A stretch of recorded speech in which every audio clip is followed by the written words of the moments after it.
Before we start, just a quick reminder to hit that subscribe button. Only 2% are subscribed. At 1,000 subscribers, I'll be posting a special video. She pushed a biscuit to my daughter's mouth, fast and smug. I'm Mara, 32. I swatted her wrist and the biscuit snapped. Crumbs dotted my kid's lip like shrapnel. Do you see how close that sat? My daughter coughed once, thin and sharp. Her eyes turned glassy and her breath shortened. A faint rasp lifted and fell like a bad radio. I felt the floor tilt under my feet. Water fixes everything. My mother-in-law nudged a glass toward us. I knocked it away and reached for the blue case. My fingers shook and the clasp stuck. My chest hammered as the cough deepened. The rasp became a whistle, high and wrong. My daughter's shoulders rose hard with each breath. A red blot climbed her neck like a warning. I pulled the auto-injector free with my teeth. Stop the theatrics, she folded her arms with cool patience. My husband stared between us and said nothing. The whistle hit a new pitch and my kid clawed her throat. I moved because hesitation kills children. I pinned her leg and braced. The needle fired with a click and a thud. She jerked and gasped and I counted 1, 2, 3. Please breathe now or we crash. Sirens wailed somewhere near but not here yet. My mother-in-law rolled her eyes and checked her phone. She murmured about sugar rush and bad parenting. I watched my daughter's chest for a rise. A thin breath made it through, then another. Color crept back like a slow tide. I kept pressure on her thigh and timed the breaths. Relief scratched at the door and I would not let it in. The front door banged and boots pounded the hall. Paramedics swept in with brisk voices and calm hands. One asked the trigger and raised a brow at the crumbs. My mother-in-law shrugged like the crumbs were air. They loaded my daughter and clipped the mask tight. I climbed in and locked eyes with her. Stay here. My husband reached the doors and caught my sleeve. His face begged me for certainty I did not have. As the ambulance lurched, I glanced back. My mother-in-law stood on the drive with lifted chin. The broken biscuit lay near her shoe like a dare. I knew this wasn't an accident anymore. The stretcher jolted and the doors slammed. I kept counting breaths. A monitor chirped like a metronome that judged me. I stayed braced for the next bad turn. Triage moved fast and strict. A nurse clipped sensors and asked precise questions. I answered in clipped bursts and watched my child's chest. One shallow inhale and a pause too long. Any exposure right before this? The nurse waited and held my gaze. A snack, I forced out and pointed at my sleeve. Butter marks smeared the fabric like evidence I could not wash. The nurse's mouth tightened for one beat. My husband arrived winded and gray. He reached for our kid and stopped short. The mask hissed steady and his hands hovered. I heard the guilt before he spoke. She brought treats. He rubbed his temple hard, swore they were safe. The nurse wrote 3 words and underlined 1. My pulse thudded in my ears. I pulled the torn wrapper from my pocket. The print listed triggers in plain letters. The nurse photographed it and thanked me once. My jaw locked as a new worry formed. A door cracked open and she swept in. Smooth smile, cool tone. How is the little one? Her purse clicked on the chair like a gavel. I tasted metal and kept still. You gave her something with dairy. I placed the wrapper on the tray. She glanced once and shrugged like it was lint. It was barely a bite. Her bracelet flashed as she crossed her arms. The nurse looked up. Trace amounts can cause severe reactions. She kept her voice even and firm. My mother-in-law rolled her wrist like it was theater. The nurse noted the gesture without blinking. Water would have helped. She leaned back and checked her screen. My husband's head snapped toward her. Stop. His voice came out flat and heavy. The room shrank around that word. Our kid stirred and tried to speak. The mask muffled a thin protest and a cough. The nurse adjusted the flow and counted under her breath. I felt a fresh drop of terror. The doctor entered like a line drawn in ink. Calm tone, direct look. We stabilized her airway. He scanned the wrapper and nodded once. Then he turned to the woman by the chair. What exactly did you serve? He waited and folded his hands. She brushed imaginary dust from her skirt, oats and sugar. The doctor studied her face and said nothing. He turned back to me. We will keep her for observation. He explained the next steps in short sentences. I heard only the part about recurrence risk. The clock on the wall seemed louder than before. When he left, I faced her fully. My knees felt unsteady, but my spine did not bend. No food from you again. I kept my voice controlled and cold. She smiled like I had told a joke. I raised 3 boys on real meals. She tucked hair behind her ear and stared past me. Kids need to adapt. Her tone softened like she offered wisdom. My fingernails dug half-moons into my palm. I opened my phone and scrolled. Led fast, messages from her blinked up like echoes. Photos of baked squares and captions about strength. My husband read over my shoulder and swallowed hard. Send those to the chart now. The nurse had returned without sound. I forwarded everything before doubt could talk. The nurse thanked me and added the files. A weight shifted in the room. My mother-in-law stood and lifted her purse. You are overreacting. She smoothed her sleeve and looked toward the exit. My husband stepped between her and the door. His breath came slow and deliberate. You do not come near her unattended. He kept his eyes level and clear. She tried to brush past and he did not move. The air snapped between them like a cable stretched tight. She lowered her voice to a careful whisper. You cannot keep a grandmother away. She forced a chuckle that never reached her eyes. I watched her for the tell she always gave. Her fingers pinched the strap and twisted once. That tiny habit meant stubbornness loading. I memorized it because pattern predicts danger. The nurse stood within arm's reach now. Security appeared after a quiet call. 2 uniforms waited and said nothing. My husband nodded them forward with a small tilt. She lifted her chin and swept out without looking back. The door shut and the room exhaled. I finally sat and let my shoulders drop. The mask hummed and our kids slept light. I pictured a line on the floor that would not move. A text pinged from an unknown number. An attached flyer glowed on my screen. A local group meeting about curing sensitivities tomorrow night. My stomach turned as a plan clicked into place. I saved the image and flagged the sender. Then I looked at my husband and raised my eyebrows. He understood without words and took out his phone. We would follow the thread to the end. I parked across the street and killed the engine. The flyer's address matched the storefront. A paper sign promised resetting reactions tonight. My jaw clenched as people drifted inside. We go in together or stagger. He checked the time and scanned the door. Together, I answered and zipped my jacket. I needed eyes on everything before it moved. A woman at a folding table asked for names. I wrote 2 first initials and kept my posture calm. She slid wristbands across without blinking. My pulse ticked a faster beat. Chairs faced a small platform. A banner promised freedom from fear. A man stepped up and raised both hands. He wanted belief more than questions. Food isn't the enemy. He paced and smiled for approval. Gradual exposure rebuilds tolerance. Heads nodded like he had unlocked a code. I felt heat climb my neck. He passed out samples in sealed squares. Only a pinhead dose today. He winked and tapped the box. Parents must trust the process. I closed my fist to stop the shake. Trials show amazing results. He waved toward a woman in the front row. She lifted a toddler for the room like proof. The child swatted the air and whimpered. A hand shot up near the aisle. My mother-in-law stood and lifted her chin. What if the parent blocks healing? She glanced toward the door like she expected backup. The speaker brightened and leaned forward. Invite them to observe and learn. He scanned the room for a volunteer. We can demonstrate the first step. My mouth dried to grit. She lifted a small package from her bag. She held it high and smiled. I brought a gentle option. My vision narrowed and time thinned to a wire. I nudged my husband toward the exit. Record everything and call the number on the card. He understood and palmed his phone. I stayed planted and waited for the pivot. The man welcomed her offering with open arms. He called it brave and generous. He asked if anyone had a child here now. 4 parents shifted and looked unsure. A dad stood halfway and faltered. We came to hear, not test. The room rustled with impatience. The speaker kept smiling and reached a hand out. I raised my voice and cut the air. Where is your medical oversight? Heads turned and buzzed. The organizer's smile lost a millimeter.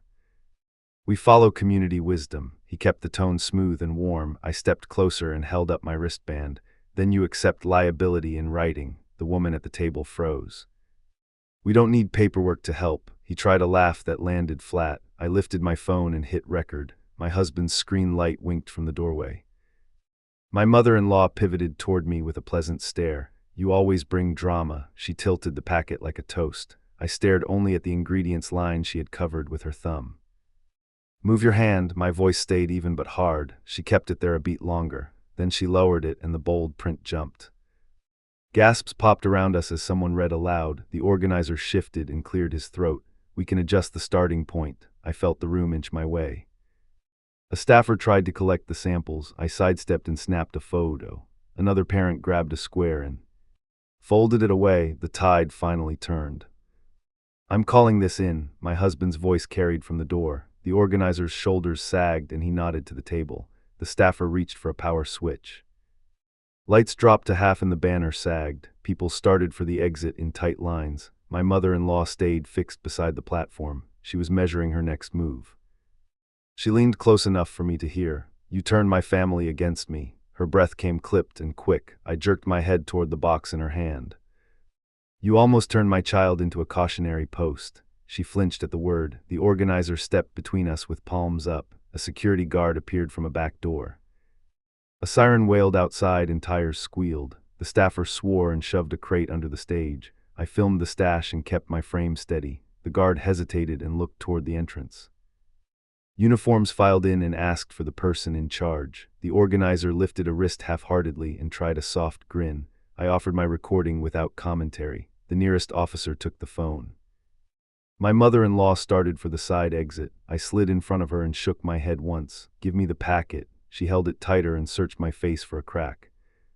She broke for the aisle and clipped my shoulder. My husband intercepted and opened his palm. She faltered when she saw the officers watching. The foil landed in his hand with a defeated crinkle. An officer took statements in short bursts. I answered cleanly and kept my focus. The organizer's face drained of certainty. The room felt like a stage after the curtain drops. They tagged the crate and zipped it shut. They collected the samples and photographed the banner. The officer returned my phone and nodded once. "We will follow up." Outside, the evening air cut sharp and useful. My husband stared at the entrance and exhaled slowly. "She cannot spin this." He locked the packet in his jacket.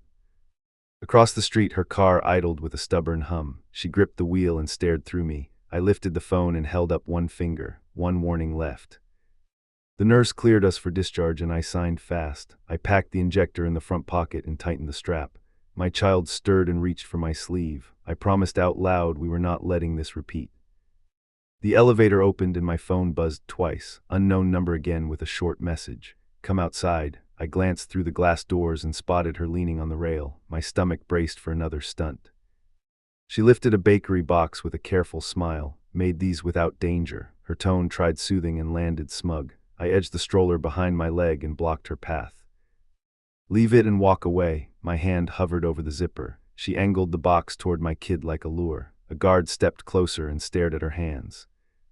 She set the box on the bench, then sighed. "You're turning this into war." She smoothed her sleeve and looked past me. The guard radioed for another set of eyes. I snapped a photo of the box and backed up. "You don't test anything on my kid." The guard nodded and lifted the box with tongs. He carried it toward the desk like evidence under lights. She scoffed and reached for the stroller handle. My palm shot up and met her wrist, 2 inches of space and a line I would defend. Her lips thinned as the second guard arrived. "We are filing a formal notice." My husband's voice stayed steady. He held up the card from the officer and tucked it away. She flicked her gaze to our child and back to me. I held that stare until she blinked. Outside, the curb filled with ride shares and honking. She lingered and waited for a softer answer. None came. She walked off with quick steps and a rigid neck. We reached the car and buckled in. My phone chimed again with a voicemail. I played it on speaker and the tone was bright. "Bring her to my place tomorrow and we'll build resilience." I saved the audio and forwarded it to the case number. My husband typed a short summary and attached the photo. He added the offer from tonight's group. We sent it before courage could leak. At home, I bolted the door and checked the kitchen. I sealed the snack bin and labeled the drawer in giant letters. He installed a latch while I set the timer for recheck. Fear is loud, checklists are louder. The doorbell rang once, then twice. I opened the app and watched the porch camera. A neighbor stood there holding a gift bag. She asked me to deliver this. My throat tightened as I asked her to leave it. I slid gloves on and opened the bag outside. Individually wrapped bars with cheerful stickers. One had a note tucked beneath the label, "Just a crumb each day." My skin prickled at the phrasing. I recorded every angle and then called the non-emergency line. The dispatcher recognized our report and logged the new drop. "Do not taste anything." Her practical tone steadied my breathing. We placed the bag in a sealed bin on the porch. Text bubbles popped up from my mother-in-law again. "You'll thank me later." Then another. "I'm not the villain here." I typed 3 words, "Do not approach." Then I turned off read receipts. Morning arrived with school routine and quiet resolve. We checked the emergency kit and rehearsed the signal with our kid. One hand on the throat means grab the injector now. She nodded with grave seriousness that hurt to witness. Halfway to the school gate, my phone lit up. Front office caller ID and a short breath on the line. "She is here asking to observe lunch." I spun the wheel into a legal spot and ran. In the lobby, my mother-in-law stood with clipped patience. Family should eat together. She flipped her hair and tried a placid grin. The receptionist kept her hand near the phone. I planted my feet between them.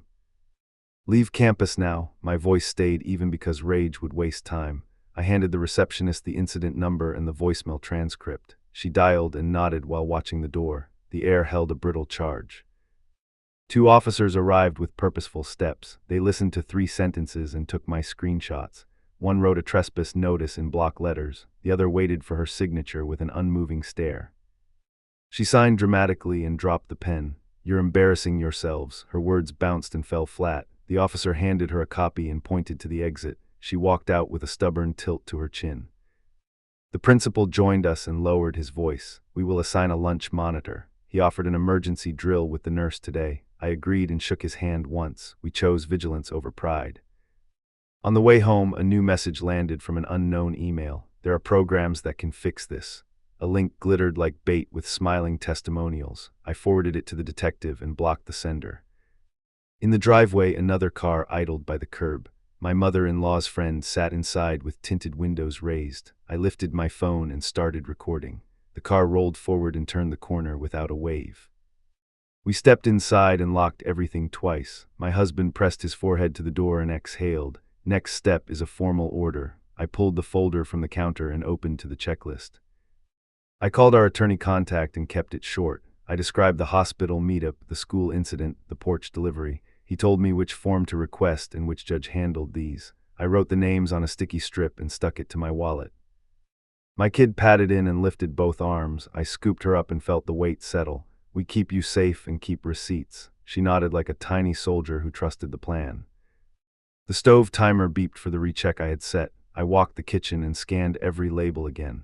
My husband updated the whiteboard with today's events. The list looked like a war log. A final text arrived near dusk with a single sentence. "I'm coming tomorrow with proof you'll accept." No emoji, no name, just that promise. I stared at it until my hands stopped shaking. The bell hammered 3 times, fast, insistent, practiced. I opened the porch feed and saw her with a man clutching a folder. "Proof," she mouthed at the lens while lifting a pastry box. I pointed my husband to our kids' room and kept my voice steady.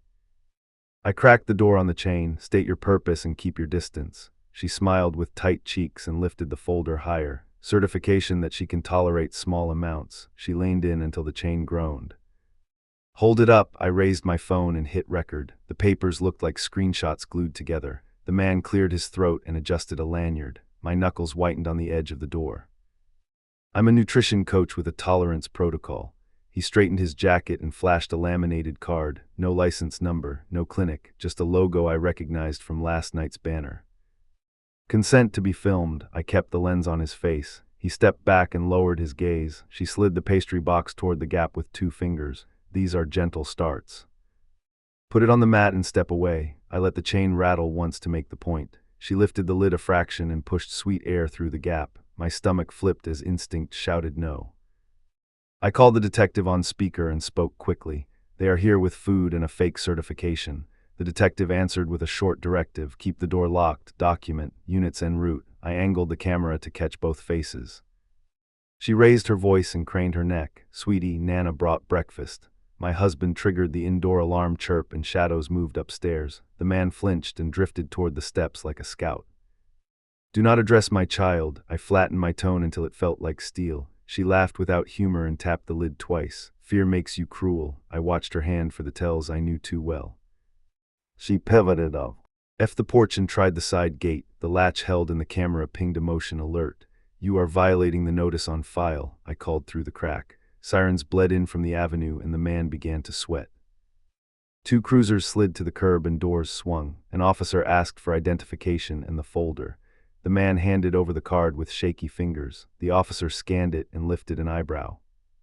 "Are you licensed to practice medicine or dietetics?" The man swallowed and shook his head. The officer photographed the documents page by page. My mother-in-law crossed her arms and stared at me like she could will me smaller. "You're isolating her from family." She jabbed the air toward the window. My husband stepped onto the porch and presented the foil packet from the meeting. The officer compared logos and nodded once without comment. "Based on prior reports in this attempt, we are issuing an emergency protective order now." The officer's partner began filling out the form on a tablet. She went quiet and lifted her chin a notch like she could float over the words. You are to have no contact and remain away from the residence and school. The officer read the lines clearly and waited for acknowledgement. She signed with a jag and handed the stylus back. You'll regret this, she whispered through her teeth. The cars pulled away with them in tow for processing. The porch felt wider with the silence. Our kid peeked from the stairs clutching a stuffed animal. Was she trying to hurt me? Her voice trembled on the last word. She doesn't understand safety, I answered carefully. We do. I knelt and pressed our signal into her palm again. One hand to throat means act now. She repeated the motion with solemn focus that made my chest ache. We spent the next hour building the packet, timeline, screenshots, the voicemail where she promised proof. I printed the school incident log and clipped the porch delivery photo. Order hearing scheduled for noon. In the courtroom, the judge watched our videos without blinking. The organizer's crate, the side gate handle rattling, the pastry box pushing the chain. My mother-in-law sat with a lawyer who kept whispering and flipping empty pages. Explain how introducing allergens without consent benefits this child, the judge asked flatly. The lawyer faltered and reached for a case that wasn't there. The judge signed the longer order with a crisp stroke, review set in 90 days. Outside the courthouse, she stared across the plaza and mouthed liar. I lifted the phone and held it chest high. She turned away as her attorney tugged her elbow. I exhaled for the first time since the ambulance ride. We kept the celebration small and practical. New lock code, supervised contact only through the center downtown, food from us or the nurse, nothing else. Our kid drew a bold line on paper and taped it to the fridge. That night I placed the injector by the bed and set 2 alerts. My husband checked windows and checked them again. The house settled with quiet pops like a body cooling after a sprint. The line holds tonight, but will she test it again? The supervisor buzzed us in and checked our bags. I signed the log with a steady hand. My kid squeezed my fingers twice. That meant watch everything and don't blink. She arrived with a bright scarf and a stiff smile. Hands empty, pockets flat, necklace tucked, too clean. My gut bristled anyway. Start with a board game, the supervisor suggested. He set the timer and took the chair by the door. 2 cameras hummed above the table. I filed that sound away like armor. Nana brought a surprise. Her grin sharpened at the edges. She lifted a plush rabbit from the toy bin. My pulse jerked as the fur brushed my child's sleeve. Hold up, I pointed at the rabbit's ear. The stitching looked fresh and slightly crooked. The supervisor noticed the same detail and raised a hand. Toy search, he announced, calm, precise, immovable. He unpicked the seam with a blunt tool. A plastic capsule slid out and tapped the tabletop. She laughed too loudly and waved a wrist. That was for later. Her foot jittered under the chair. The capsule sat like a landmine. The supervisor snapped gloves and twisted the cap. Inside, a smear of beige paste and a tiny spoon. He sealed it again and wrote a number on the bag. My mouth dried as my daughter pulled closer.